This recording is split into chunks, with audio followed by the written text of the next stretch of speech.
Hello and very warm welcome from Unacademy IAS Prayagraj. देखते हैं आज की टॉप 5 हेडलाइंस क्या हैं। मैं हूं आपके साथ डॉक्टर ख्याति। चलिए शुरू करते हैं। सबसे पहली न्यूज़ हम द हिंदू से ले रहे हैं, जहां पे न्यूज़ में इसरो के बारे में ये खबर आई है that ISRO has a problem, too many rockets, too few satellites to launch, analysis कह रहा है। तो जो अभी इसरो के चेयरमैन हैं, इंडियन स्पेस रिसर्च ऑर्गेनाइजेशन के जो चेयरमैन हैं, उन्होंने ये कहा कि that we do not have enough satellite launching vehicle.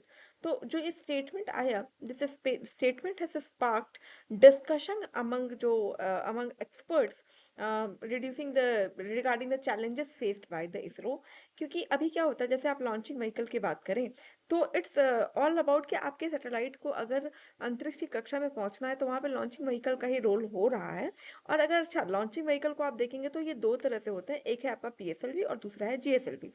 PSLV मतलब पोल टू पोल, जब पोल से पोल आपका जो सैटेलाइट है वो चक्कर लगाता है, दैट इज पीएसएलवी। वहीं जीएसएलवी की बात करें तो पृथ्वी के घूर्णन के सापेक्ष जो घूर्णन करे वो हो जाए आपका जियो स्टेशनरी, राइट।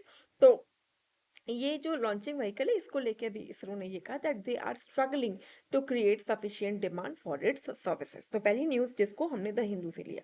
अगली हेडलाइन लेते हैं द इंडियन एक्सप्रेस से, जहां पे न्यूज है थ्री ऑपोजिशन स्टेट से no to PM Shri centre stop school centre funds. अब ये रिपोर्ट क्या है कि जो भी रिपोर्ट आई, इंडियन एक्सप्रेस ने ये कहा कि एजुकेशन मिनिस्ट्री ने कुछ राज्यों का फंड जो है स्टॉप कर दिया है समग्र शिक्षा अभियान के अंतर्गत, जिनमें जो राज्य हैं वो आपका दिल्ली, पंजाब और केरला थे।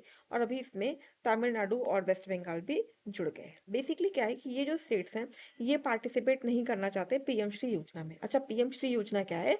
तो प्रधानमंत्री schools for rising India scheme, this is PM Shri योजना, जिसमें ये प्रोविजन करना था कि लगभग 14,500 पीएम श्री स्कूल बनाए जाएं, जिससे जो एग्जिस्टिंग स्कूल्स हैं उनकी जो कैपेबिलिटी है वो जो है थोड़ी सी बढ़े। जो न्यू एजुकेशन पॉलिसी है उसके दायरे से, मतलब उसके हवाले में जो भी बातें कही गई हैं, जो भी इसमें प्रोविजंस किए गए हैं, अकॉर्डिंगली ये जो चेंजेस होंगे पीएमसी स्कूल में वो उन्हीं के अकॉर्डिंगली देखा जाएगा। Now moving ahead to the next question, next topic जो हम इंडिया टुडे से ले रहे हैं, that world day for international justice 2024 significance and history.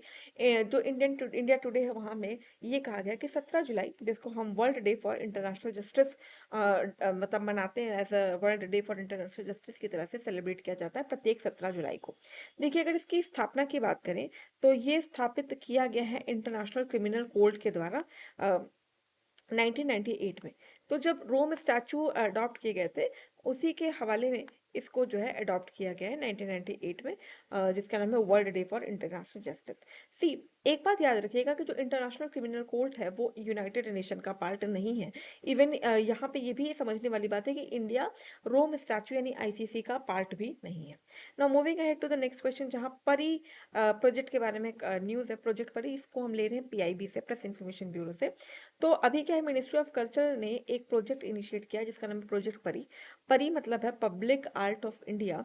ये जो है अपने 46 सेशन जो वर्ल्ड हेरिटेज कमेटी मीटिंग हुई थी न्यू दिल्ली में, उसके हवाले से प्रोजेक्ट परी को लॉन्च किया जा रहा है, उसका सिग्निफिकेंस डिस्कस किया जा रहा है। चलिए लास्ट न्यूज़ की तरफ चलते हैं, जहाँ पे चीफ जस्टिस ऑफ इंडिया जो हमारे डीवाई चंद्रचूड़ हैं वो एग्री कर रहे हैं कि जो मनी बिल रिलेटेड जो भी इश्यूज हैं उनको डिस्कस किया जाना चाहिए।